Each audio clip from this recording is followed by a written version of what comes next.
Welcome into Sportsmemo's betting podcast, the Saturday look-ahead college basketball edition with Robbie Veno. Rob, welcome into the podcast. How are you? I am doing good today, Friday afternoon here, Drew. Lots of basketball last couple of days, boy, and still a couple of more. And tournament selection, and next thing you know, this whole thing will be over. It goes by so quick. It does go by really quick, man. It's almost like you can't get your head up. There's so many games on, so much to watch right now. We're watching Auburn, South Carolina at the finish here. South Carolina down 10 as we talk. We got that game set up for the last just to make sure it is exactly going to happen tomorrow in the SEC. But first off, we got 4 games slated already happening as we're talking. It's about 5:30, 6 o'clock Eastern time on Friday night for Robbie and myself. But we'll talk these Saturday games, try to get the listeners out in front of some of these line moves, Robbie. We got the Big Ten semifinal, Wisconsin versus Michigan State. By Ken Palm's numbers, he has Michigan State winning 67-63. That would be a total of 130 with Michigan State as -4 favorites. Would you have any interest in getting involved with Sparty in Wisconsin if those are the numbers?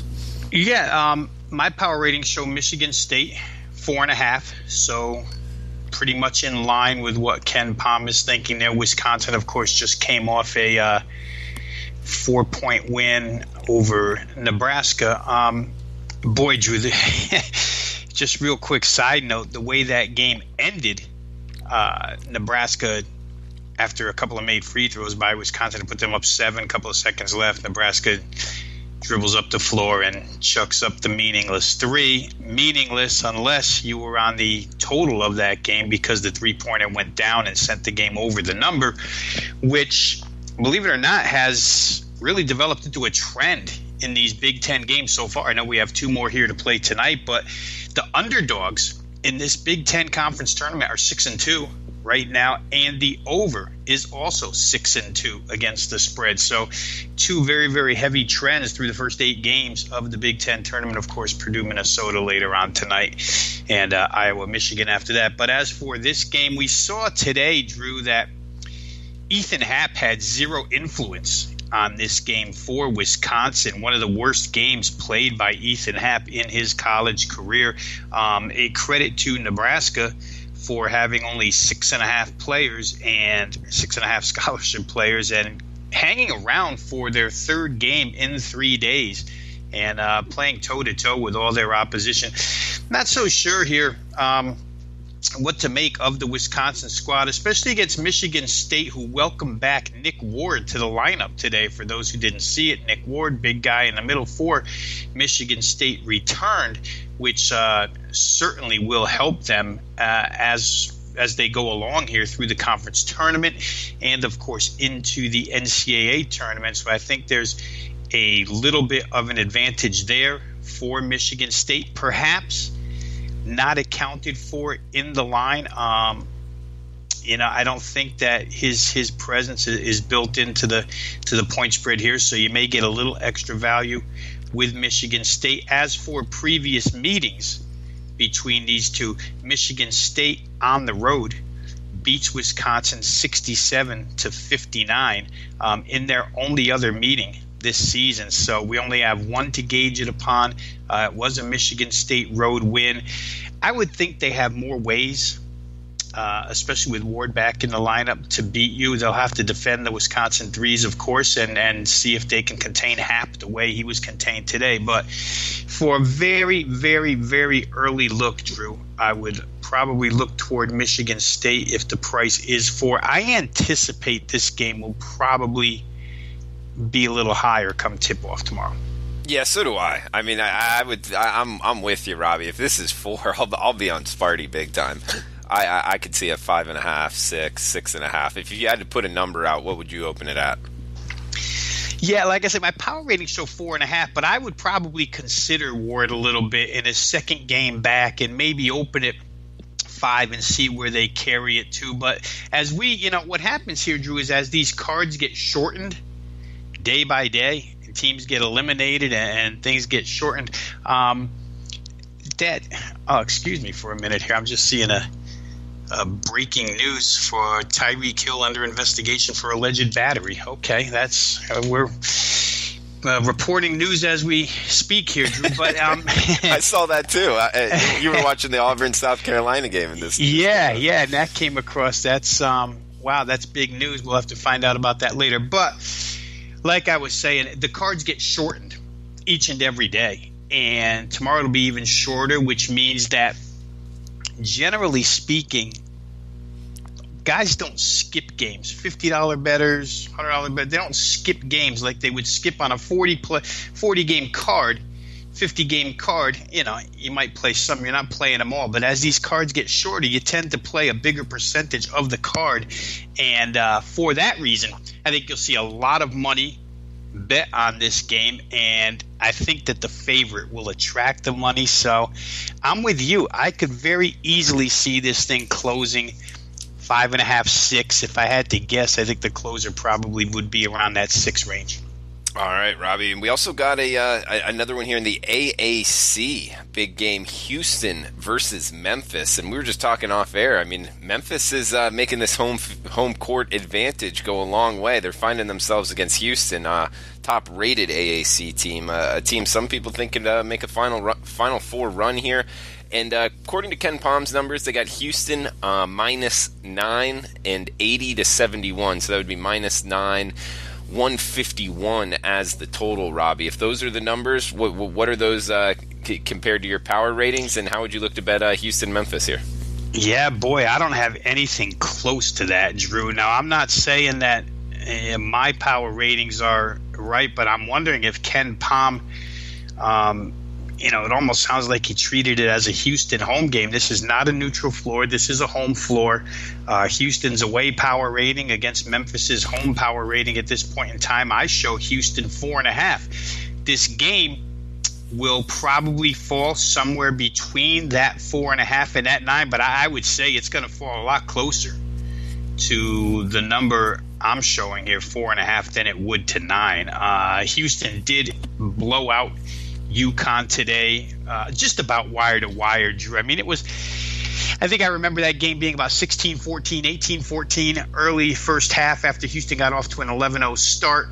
UConn came back and got it close, but from there on out, Houston closed the first half strong. Houston opened the second half strong.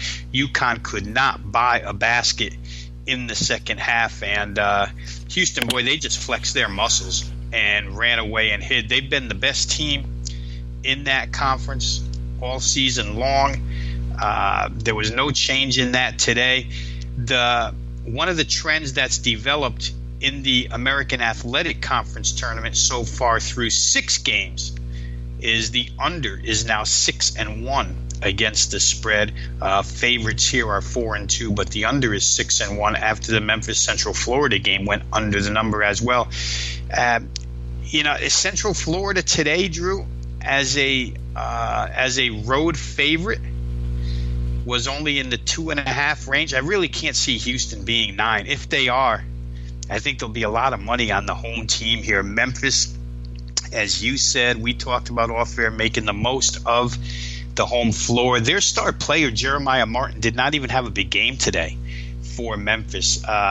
So I would think that he has the capability to explode in this one tomorrow. Houston, a very good defensive team, will certainly have their eyes on him and probably look to take him out of the game. But even when attention's paid to him, this is a guy that can certainly put 30 up at a moment's notice. So I think, Houston's been, like I say, the more solid team all season long. But that 9, to me, wow, I just keep coming back to that. I don't think that could possibly be the number in this game. One more time, if it is, you'd have to look the other way. I think you'd have to look at Memphis. As far as earlier season meetings are concerned in this one, Houston wins 90-77 at home, and they don't return to Memphis until now. So it's one game, one result. It was a game where Houston ran with Memphis. It was a 74 possession game and still came out on top by 13. So the Memphis track meet style, I don't know that will be something Houston looks to take away. Houston seemed very comfortable in that element in the first season battle, and they seemed real comfortable in that element today, to tell you the truth. UConn came out fully healthy for the third straight game with Jalen Adams. Dan Hurley, the head coach of Connecticut, seemed as if he had a game plan to go ahead and use tempo to their advantage. They didn't want to play against the Houston half-court set defense. They just didn't make shots, and it didn't work. So, Houston can play any way you want to play them. I just think that if this game comes anywhere near 9 points, I, for one, would have to be on the Memphis side and take the points. Robbie, how many AAC teams do you think make it into the tournament? Well, at 3 for sure, right? We know that Houston's going to get there. Cincinnati and Central Florida probably get there as well. And I think that Temple deserves to be there. So my guess would be 4. If Memphis wins this tournament, Drew, you could be staring at 5. Because if Temple beats Wichita State tonight, I think they're already in, but they should be locked in if they win tonight. And like I say, if Memphis were to run the table, I think you could possibly be looking at 5. Man, that'd be a lot. I mean, I do think the AAC is underrated, but 5 teams, that'd be a lot for that conference. Not that they're not deserving. It's just, not necessarily a Power 5 conference. I've seen those commercials. They're only a Power 6 conference. Yeah, and you know what? They'll get to use all the open available spots left to them by the Pac-12. Yeah, that's true. That's a good way to look at it. Robbie, we got another matchup here. Rhode Island versus St. Bonaventure. And the Bonnies find themselves still alive, and Ken Palm's showing it 64-63 actually with the Bonnies on top, so that would give us a 127 total here, and just a -1 point spread. Obviously a competitive game, but who do you like to come out on top, Rhode Island versus the Bonnies? Yeah, power rating shows St. Bonaventure to be -0.5. I will say this. A lot of A-10 coaches, maybe 2 games prior to the end of the regular season, were pretty outspoken in the same opinion that nobody really wanted to face Rhode Island if it came to that in this conference tournament. We hear that all the time. Nobody wants to face this team. Nobody wants to face that team. And it wasn't even as if Rhode Island was coming into the tournament scorching hot, and that's the reason why you didn't want to face them. The basic reason is Rhode Island's underachieved all season long. Their talent level should have had them being one of the 2 or 3 best teams in this particular conference. Instead, they flailed through the season, but they've gotten here, and behind Fats Russell, here they come, and it's going to be a difficult matchup for St. Bonaventure. St. Bonaventure, from a style perspective, wants to slow the game down. Mark Schmidt's team wants to be in the half court. They want to beat you defensively. Rhode Island, for the most part, is that same type of team. Their troubles, Drew, all season long have been shooting the basketball. Just one of the worst shooting teams in the A-10 all season. But when they make shots against the best defensive team in this league by far, VCU, as they did today, I think that shows that maybe they're peaking at the right time. After watching them the last 3-4 games of the season, I'd have to be in agreement with these A-10 coaches. Rhode Island has all the makings of a team that could take this thing the distance. The problem with them is, you can play them, but always in the back of your mind, you have to have the concern that they may lay an egg shooting the basketball because they've done it so many times this season. But right now, it's tough to use that theory because offensively, they've been as good as it gets for Rhode Island this year. Their last 6 games, they've put up 72 points or better. I think that would be enough to beat St. Bonaventure. So for me, this is going to be a pretty strong look toward the Rhode Island side if the number comes in the vicinity that we're talking about. And I don't see why it wouldn't, to tell you the truth. So I think Rhode Island probably a way to look tomorrow. Robbie, we got one more game, and guys, we got a coupon code for the podcast for Rob Veno's 7-day all access for just $69. You'll get the next 7 days of Robbie Veno's any play he releases for just $69, less than $10 a day, using Veno69 at checkout. That will include any NIT, CBI, any other small conference games Robbie releases next week as well. So that's 7-day all access with Robbie Veno, $50 off, brings it to just $69, and that coupon code is Veno69 at checkout. We got Auburn, Florida. That's the matchup, Robbie, in the SEC semifinal game, and it just finished the Auburn game, so Ken Palm's system has not calculated his numbers yet. However, if you have your power numbers ready, we'd love to hear them, and also your thoughts on how the game progresses. Yeah, I show Auburn to be a 2-point favorite in this one, Drew. The early game, Florida LSU today, certainly one that I think in the minds of many, Florida actually stole.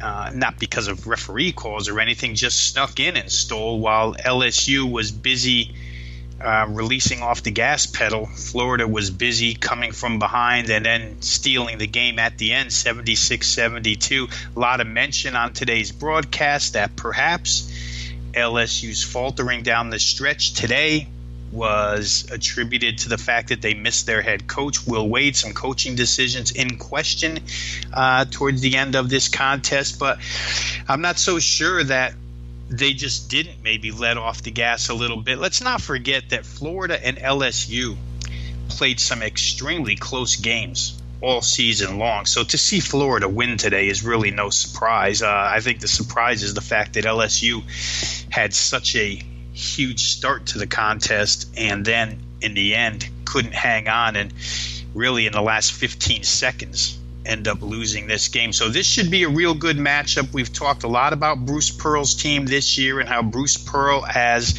far back as, I don't know, we did a pod maybe 4 weeks ago, Drew, 4.5 weeks ago, where Bruce Pearl thought his team was turning a corner, where that was at the point of the season when they had gotten Austin Wiley, their center, back for a couple of games.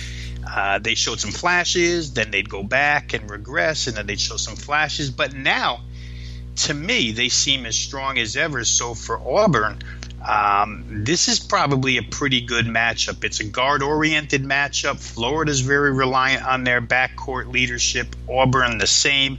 I think Auburn does a lot of things offensively far better than Florida does, and it will be a task, an extremely tall task for Florida to defend Auburn all over the floor. However, the contradicting argument to Auburn here, Drew, if you wanted to come from the Florida side, would be, we've seen it this year, and you and I have talked about it this year. Teams that want to slow Auburn down, Auburn's had trouble with, and Florida certainly wants to slow Auburn down. So that will be a test for Auburn. Now, their opening game against Missouri was a slow-paced team. Auburn got that one up to 81-71. I don't know that Florida will just get up and go with Auburn the way they would want them to, but Auburn's going to have to find a way to create some pace in this game to benefit them. They played Florida one time earlier this season, back on February the 5th, so it's about a month, about 5 weeks ago, let's say. They win 76-62. Auburn's defense might be good enough to get this thing done. I kind of like that side in this contest if the game comes -2. Florida really elated today, and it's hard, Drew, to get into the heads of a coaching staff and kids who may believe that they locked up an NCAA tournament bid today. Florida showed a lot of excitement. The standard line in post-game interviews is, we're not thinking about it, it's on to the next game, and that's probably the case with Florida, but you never know. This could be a situation where they put everything into this game knowing they needed it to get in, and maybe they don't have as much focus or energy left for tomorrow. I think Auburn will bring it for sure, so maybe a little added angle there for the Auburn side. Yeah, Robbie, I think you bring up a great point in terms of Auburn struggling against the teams that can slow them down. We saw it earlier, mainly in that Ole Miss game. You started to notice it back then, where Auburn just didn't look good at all. They got blown out in that game, I believe, by 15-plus points. And the thing I've noticed with that is when they get slowed down and they don't look good, one, they get tore up, meaning it probably won't be an even competitive game at that point, but you got to be talented enough to do that. And I don't know that Florida is. For instance, if Auburn plays Virginia or Texas Tech, that would be a terrible matchup for Auburn, and I would very much look to fade them. But I just don't know if Florida's talented enough, meaning, usually the more talented team controls the pace. And I'm not so sure that Florida's the more talented team, Robbie. Well, I don't think they are either, Drew. I think there's, in my mind, there's little question about that. I'm not saying there's a huge gap talent-wise between the two, but I think power ratings all season long have indicated Auburn to be the better team, even when they were going through stretches where they weren't playing at their best or they were playing somewhat injured. Florida has had those stretches as well, so let's not make it sound like it's only good for one side. I'll say this, down the stretch here, maybe Auburn's learned a lesson. When they played Alabama 4 games ago, Avery Johnson and company, a team that I think had played 7 straight unders heading into that contest, they tried to slow Auburn down, and they were successful. The game only landed at 126 points, but Auburn won 66-60. To your point, the more talented team was able to overcome the tempo of the game. And then, as I mentioned earlier, Missouri under Cuonzo Martin, certainly a slow tempo team, one of the slowest in the nation, and Auburn was able to overcome that. They were the more talented team.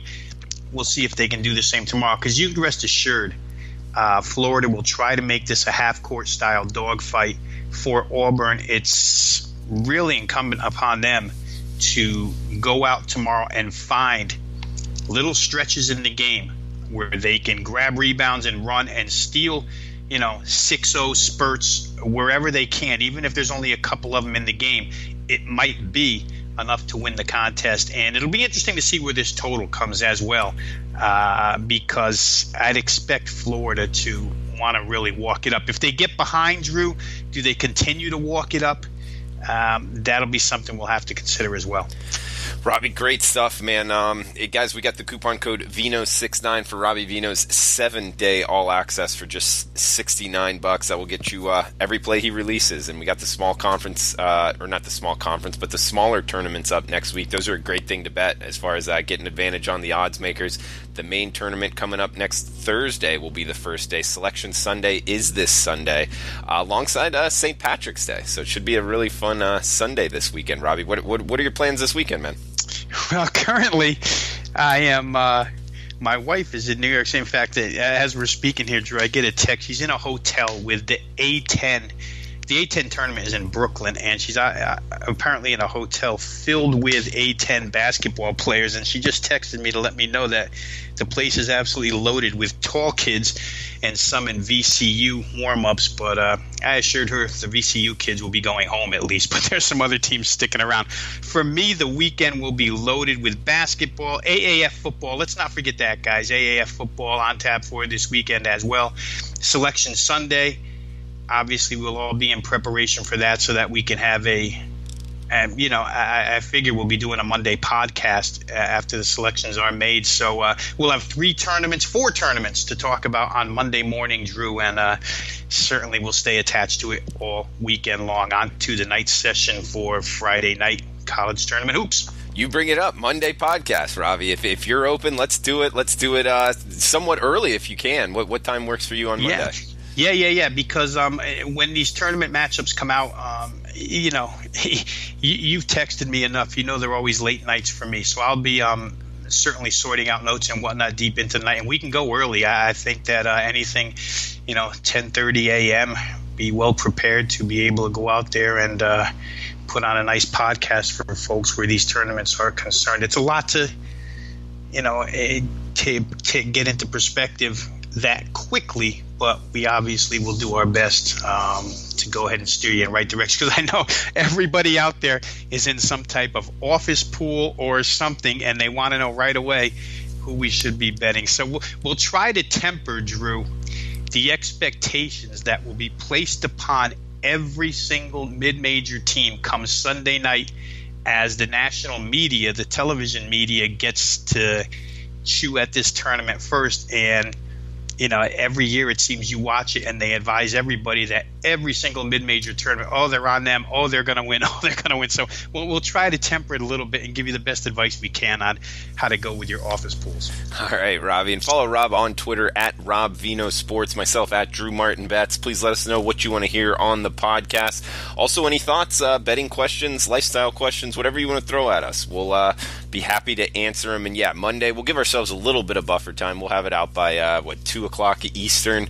You'll have the NCAA tournament first look podcast, maybe a sleeper, a team to fade, and team to win it, and who we're liking in the first round, all that for Monday's podcast. Other than that, guys, thank you for listening. Coupon code VENO69 for $69. You get his 7-day all access, less than $10 a play. Have a fun, safe weekend, and best of luck with your bets. We'll talk on Monday.